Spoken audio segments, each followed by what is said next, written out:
One of the visions that I had for coming up with the bout circle was that when I was fighting early in my career, I fought in ropes. And then later on, I fought inside the cage. And the one thing I kept hearing was vision. People that were sitting in the front row or the sixth row back, or even in the first balcony seats, the vision was constantly, they were always trying to look around a fence or a rope, and it just felt like they weren't getting the clarity of watching the fight very well. So I thought to myself, how could I make it more visually fantastic for the fans? And I came up with the idea of building this bout circle so that it had no ropes, it had no fence, and that the way that we would keep people knowing the out-of-bounds surface was to build in a slant so that when they stepped off, they were able to understand they were moving out of the out-of-bounds area and move back to the circle.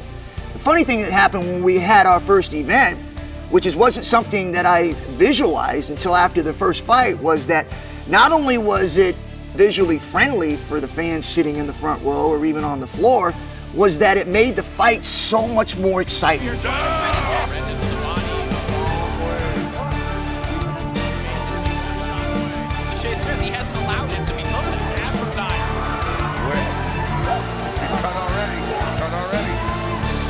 I mean, it was so much faster. There was no laying on the ropes. There's no backing up into the ropes. They had to constantly either move side to side or move forward.